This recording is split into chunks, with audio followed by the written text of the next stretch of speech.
Hello everyone. I am Akash Nair from IEEE Kerala section team. We are back with another interesting and inspiring story. Today, we are having Mr. Agrim Prakash as our interviewer. He is a digital storyteller, an entrepreneur, management consultant. He has also been a sports commentator for Star Sports. So, let's get to know more about him from his journey. Welcome, sir. Thank you so much for having me on board, first of all. Before we start, can I ask you a question? I know this is kind of, unconventional, but instead of you asking me a question, can I conduct a small interview of you? Yeah, sure. First of all, can you tell me, out of the 7 billion people on earth, why did you choose to interview me? And how did you find out about me, if you don't mind asking, me asking? So basically, Kerala section has hosted an event called AKSC last year. You were the speaker in that event. Right. So we got a feedback that the session was really good. And as you are an entrepreneur, so we actually wanted to know more about your journey, like how it was and how all have you struggled and all.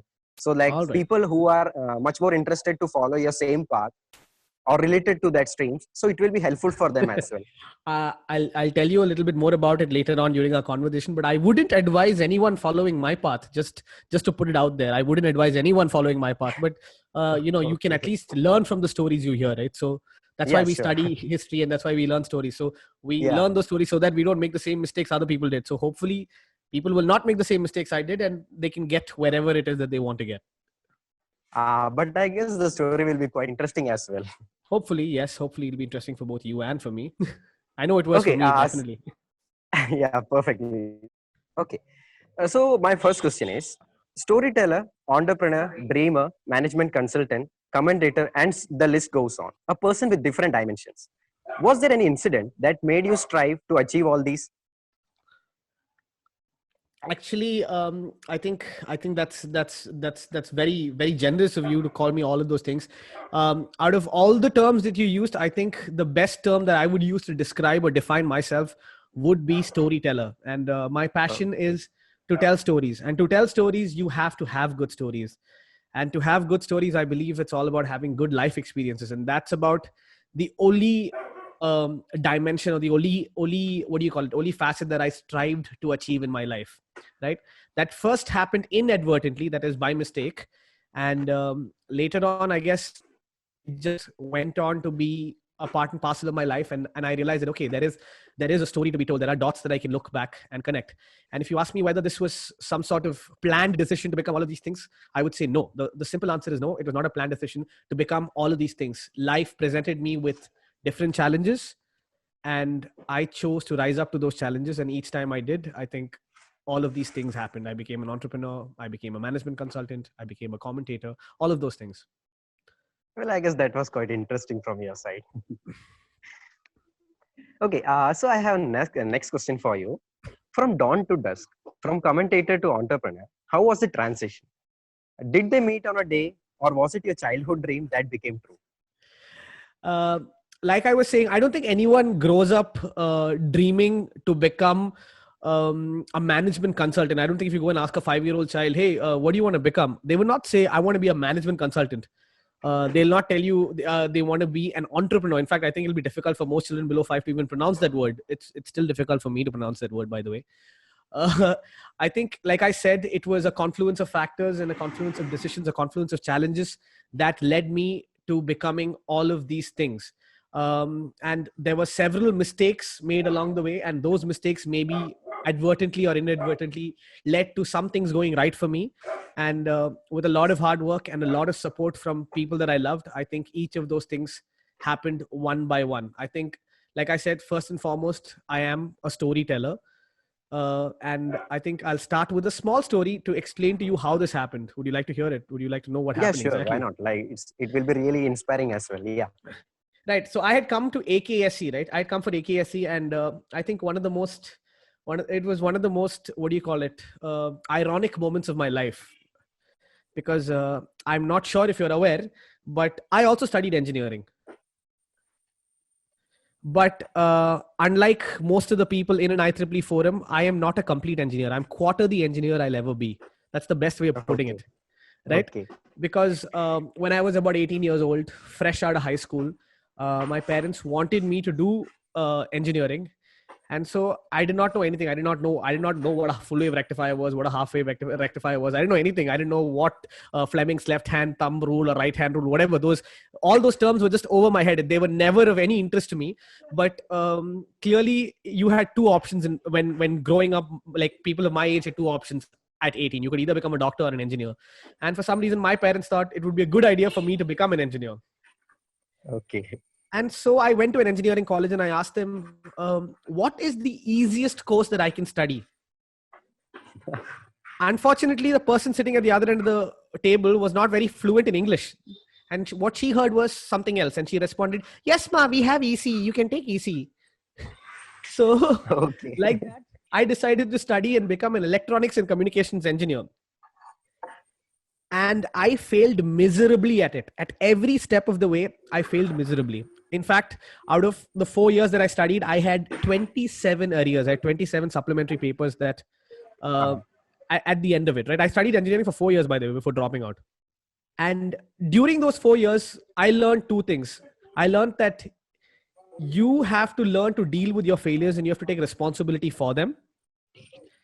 And two, I learned that engineering is less about teaching us about what a full wave rectifier or a half wave rectifier is, and more about teaching us how to deal with pressure, how to deal with deadlines, how to deal with tasks. Which is why if you look at any organization in the world today, and if you look at Fortune 500 companies like Microsoft or Google, you would see that at the helm of those companies are students who studied in Indian engineering colleges. And despite me not having completed my engineering degree, whatever I learned from there, the quarter knowledge that I got was enough for me to go on and face any challenge that came along the way. And from my engineering degree, after dropping out, I went on to go to college and take a degree in finance and marketing. And because I realized that that's what I liked. And from there, I went on to work in different companies, both in India and abroad. And then I came to Kerala. I set up a small startup of my own called Idiot Box Media, which was focused on media and content writing and content creation. Sorry, not content writing. And from there, an opportunity arose. And by some chance, I was lucky or fortunate enough to be sports commentator at Star Sports for the Champions Boat League, or the first season that happened in 2019 from August to November. That's my story. So that was actually really interesting, and especially as we know, like we actually learn from our failures. Actually, the failures which we make that make ourselves bold and stand strong as well. I agree. I completely agree. Yeah, sir. Actually, that was very interesting. So I have a next question for you. Sure. Like a kaleidoscope, what changes could you reflect on people around you through Idiot Box? Idiot Box Media was something that, like, we started that because of meaning. So there are three of us who run this enterprise. In fact, myself, my friend Apurva Bose, and my friend Sharan Nair. Now Apurva Bose, she's an actress and a student of the law. And Sharan Nair is by education a graduate of the management studies, just like me, and he is also an influencer and an aspiring actor. So we wanted to do something where all three of us, having three different areas of understanding and three different areas of knowledge, we wanted to put it together in such a way that it would benefit both us and the society around us. So we started creating content that would be socially relevant, that would be impactful, that would be funny, that would make people think. And that was our sole aim. And initially we started doing it with zero budget, with no money whatsoever. And it was all about creating impact.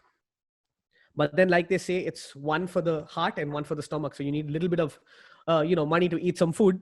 So then we realized that we were really good at what we were doing. And then we decided to help other brands and other individuals create content in the same way that we do.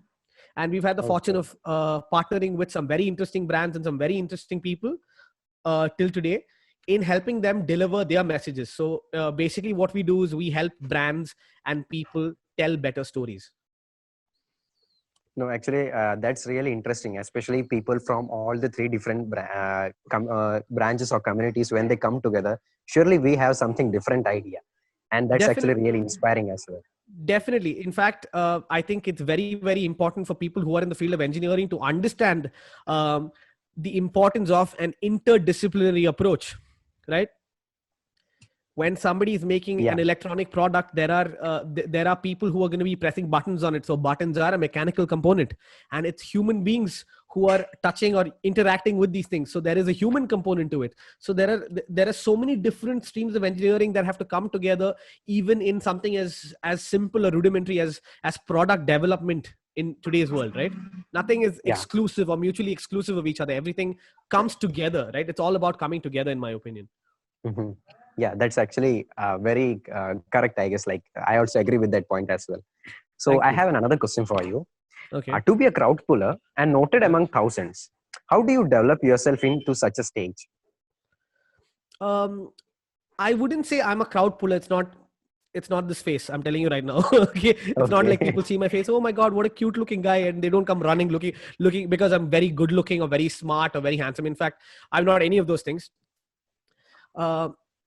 I think the principle or the fundamental that I apply when I try to basically attract people towards something that I'm speaking about, whether that's on stage or in front of a camera, is the same way that I attract people to come and listen to good content.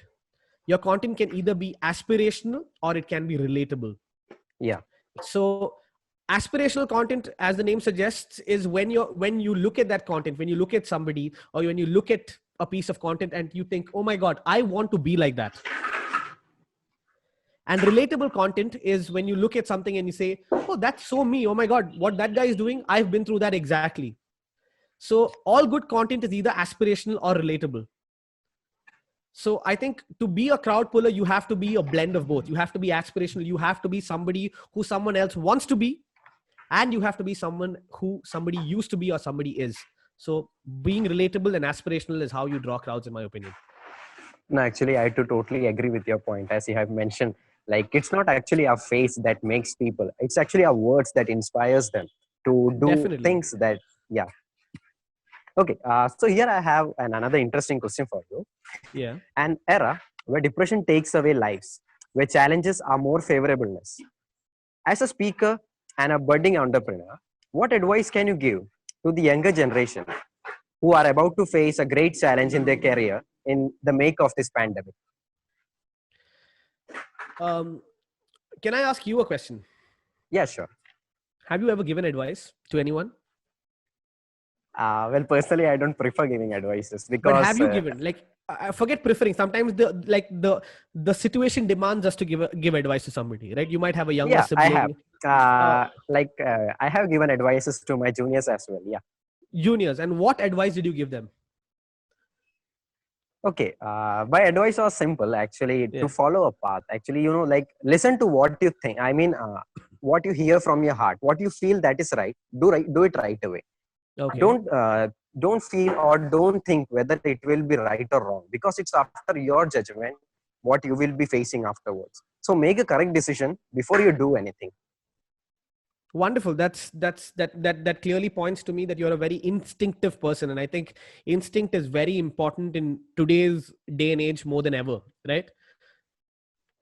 But Yeah, when literally. you gave that advice, you gave it to your juniors. Yeah. Why did those juniors come and approach you? Why did they come and tell you, okay, can you give me some advice? Of all the people, Okay. they could have gone to you. I'm sure you have like a chaya kada, a tea stop near your college, right? So they could have gone to the Yes. tea shop and asked the chai wala there. Why did they come to you specifically asking or seeking advice? So it's not actually. See, the example is simple as what I guess. It's actually the people who see in front of you. Actually, if the person is actually doing something or making something to do right, so people will really think like, I can do as well what he's doing. So why not I ask him Exactly. actually what he's doing or something? Exactly. The key point in that discussion being the fact that the people who came to you for advice were your juniors. Yeah. Which means you were senior to them. Yeah. And that meant that you have already been through everything that they are going to go through in the next few years, correct? Yeah, sure. So then it makes sense for people to give advice based on that, right? Uh-huh. But where we are here right now, in this day and age where we are standing right now, it is what I would call unprecedented. There is no person on earth who can tell you this is what you should do next. Okay. right? I therefore I feel that I would not be the best person to give anybody advice on anything. But at the same time, I think as scary as the thought that there is no one who knows what is going to happen next, it's also a beautiful thing. Uh-huh. Okay. I feel that it's unprecedented, and that means you have an open canvas to do whatever it is that you like to do next. If you want to go and change the world tomorrow, there is nobody who can tell you don't do it this way, because that will not work. Because I am telling you for sure, nobody knows the right answer. If someone's telling you that they have figured life out, they're either God or they're lying. Right? Well, I That's agree that's with the that too. that's the first takeaway. The second one being that depression, right? Again, mental health is not something that I am an expert on, except for the fact that I am a little mental and a little healthy. Okay. I don't think I'm an expert on that topic either. But out of say anecdotal evidence or empirical data, like based on what I have experienced and what I have done, um, I would say that there is no one size fits all model that would work for everyone. What works for me might not work for you, Uh-huh. and what works for you and I will not work for a third person. So it's very important for us to know ourselves first and to understand who we are as a person before we can come up for a solution for someone else.